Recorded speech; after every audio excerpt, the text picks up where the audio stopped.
L'examen des réflexes est bilatéral et comprend une évaluation des réflexes ostéotendineux et des réflexes pathologiques. Parmi les réflexes ostéotendineux, on trouve le réflexe bicipital, le réflexe tricipital, le brachio-radial, le réflexe rotulien, le réflexe achilléen et le réflexe mandibulaire. L'évaluation des réflexes pathologiques inclut un examen du signe d'Hoffmann, du réflexe palmo-mentonnier, du réflexe glabellaire, du réflexe des points cardinaux, de l'extension du gros orteil par provocation d'une réponse plantaire, une évaluation du signe de Shaddock et un test d'Oppenheim. Pour l'évaluation des réflexes ostéotendineux, l'utilisation d'un marteau à réflexe adapté est préférable.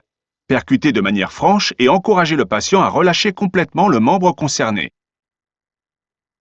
Pour le réflexe bicipital, demandez-lui de poser son bras sur sa cuisse. Palpez le tendon du biceps avec le pouce et percutez votre doigt, pas directement le tendon. Cherchez une flexion de l'avant-bras. Pour le réflexe tricipital, maintenez le coude du patient avec la main. Attendez le relâchement musculaire complet du bras. Palpez le tendon du triceps avec le pouce et percutez votre doigt. Cherchez une extension de l'avant-bras. Pour le réflexe brachio-radial, demandez-lui de placer son bras sur sa cuisse.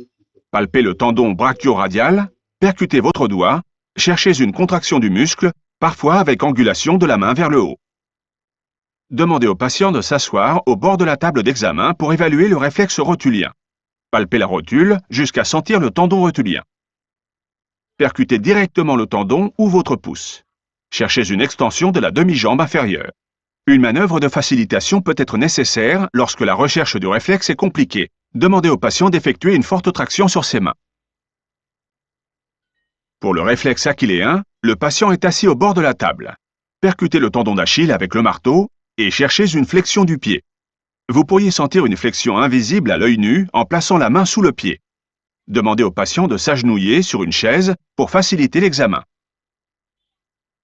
Les réflexes des extrémités inférieures peuvent être évalués avec le patient allongé sur le dos si nécessaire.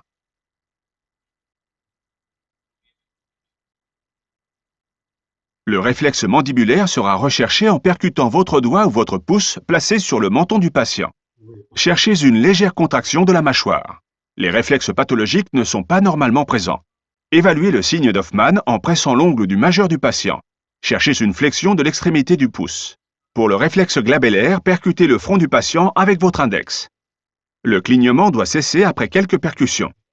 Un clignement persistant est anormal. Pour le réflexe palmo-mentonnier, frottez l'éminence ténare avec le manche du marteau. Cherchez une contraction des muscles de la mâchoire ou une contraction de la lèvre. Pour le réflexe des points cardinaux, stimulez délicatement les coins de la bouche. Recherchez un léger mouvement de la tête du côté du stimulus.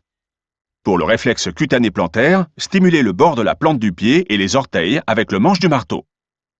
Une extension du gros orteil, réponse en extension ou signe de Babinski, est anormale.